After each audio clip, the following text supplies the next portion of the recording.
En français, il y a cette expression, parce que vous êtes tous francophones, c'est du chinois pour dire que quelque chose est difficile. Et Susan, comme vous avez commencé à apprendre le chinois depuis 8 ans, est-ce que c'est une expérience différente? Est-ce qu'au début... Non, pas du tout. Bah, effectivement, j'ai commencé à apprendre le chinois lorsque j'avais 8 ans. Et donc, de ce regard d'enfant que j'avais à l'époque, évidemment que c'était très impressionnant comme langue. C'est une langue qui est vraiment très différente du français sur le plan linguistique, typologique, etc.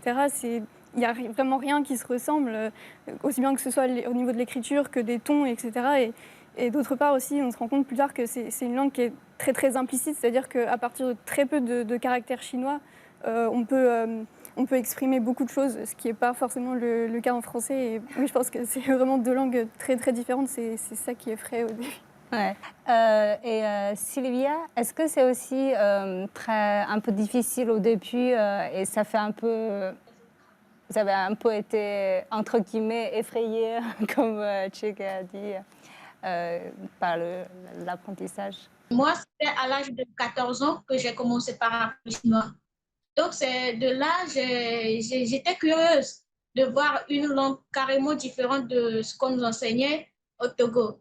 Donc, je me suis intéressée à ça. Donc, c'est depuis là que j'ai commencé par apprendre. Et je ne dirais pas que ça a été trop difficile pour moi.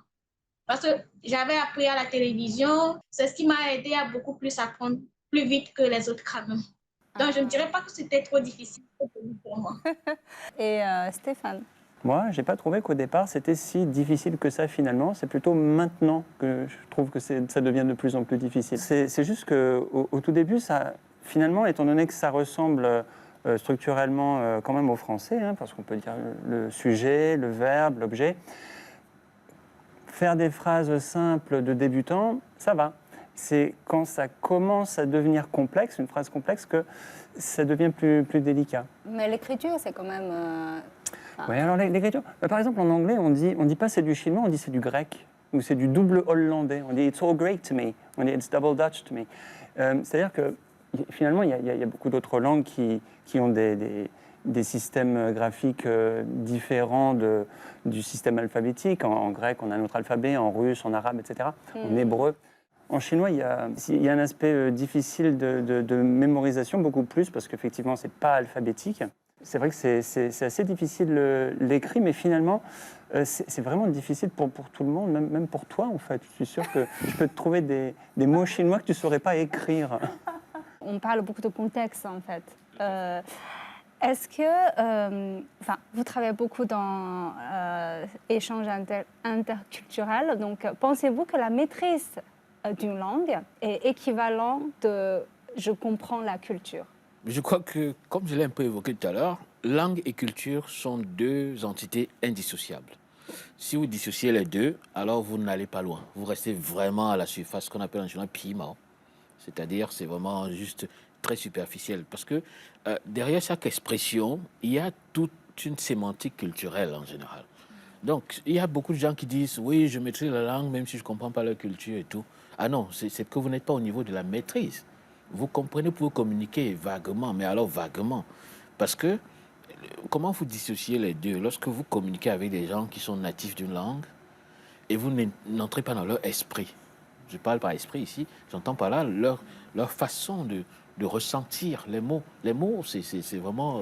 c'est très lourd. J'ai quand même l'impression que ces dernières années, on a ce phénomène que de plus en plus de gens apprennent le chinois, mais je rencontre quand même beaucoup de gens qui se disent que tiens, je maîtrise la langue, donc je connais bien la Chine. Oui, c'est une façon de parler. Juste, ce n'est qu'une façon de parler. Mais s'il faut être strict là-dessus, sur la signification, on ne peut pas dire qu'on maîtrise une langue si on n'en connaît pas la culture derrière. Mais cela dit, personne ne peut non plus avoir la prétention de maîtriser une culture, surtout une culture qui n'est pas la sienne. Mais quand même, pour revenir simplifier la question, je dirais, quand vous apprenez une langue étrangère, surtout étrangère, vraiment faites tout pour vous imprégner également de la culture qu'il y a derrière. Ne dites pas, voilà, moi, j'aime pas leurs habitudes, je préfère me contenter de leur langage et je n'étudie pas leurs habitudes. Si vous faites ça, allez en France, vous vivez en France, vous parlez du français, vous ne voulez pas penser comme un Français, vous n'irez nulle part en termes de niveau. Parce que la langue, ce n'est pas que ce qu'on prononce là, c'est tout un ensemble Je veux dire, c'est une mixture culturelle plus profonde que ça. Moi, je pense que c'est pas... Tu peux parler la langue, parce que la langue fait partie de la culture. Voyez.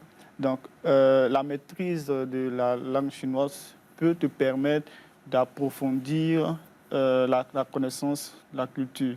Parce que si tu veux connaître la culture de la Chine, il faut communiquer en chinois.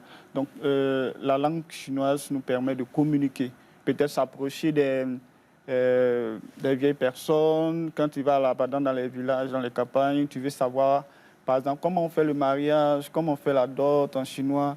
Donc, si tu t'exprimes en chinois, ça va te faciliter la communication et ils vont mieux t'expliquer la culture. Et aussi, il y a, pourquoi on apprend aussi le chinois? Souvent, quand on vient en Chine, c'est juste pour les études. Parce qu'on veut étudier, on est là pour un objectif. Donc, on apprend le chinois pour un objectif. Maintenant, après, si on s'intéresse à la culture chinoise, maintenant, avec la maîtrise de la langue chinoise, on va aller maintenant creuser, chercher à comprendre la culture chinoise. C'est vraiment t'apprendre comme un outil ou t'apprendre comme quelque chose qui vous intéresse. C'est quand même différent. Et Julien, des mots chinois qui sont amusants ou qui vous plaisent? Ce qui m'amuse toujours dans la langue chinoise, ce sont les néologismes, en fait. Parce que je trouve que la langue chinoise est assez malléable, je dirais, plus que la langue française ou que les langues que je connais à ce jour. Et voilà, on a tout le temps sans arrêt des néologismes qui ressortent comme ça, comme par exemple bon, tramping ou des mots que l'on voit régulièrement. Et j'ai l'impression, à ma connaissance, que voilà, en français, par exemple, on en a moins et que la langue chinoise est plus facile à construire, ouais. peut-être parce que l'on a des idéogrammes, des caractères chinois et que l'on est moins limité avec par rapport à un alphabet. J'aime bien, par exemple, les mots chinois. Bon, c'est des mots pas récents, hein, mais Yue Guangzu ou alors Ti Trou. Voilà, je pense que c'est assez intéressant parce que si on veut se servir du français pour exprimer ce sens-là, ben, en fait, on va expliquer, on va devoir écrire une proposition et expliquer. Alors, ce sera, ou alors plus difficile de trouver un mot. Voilà.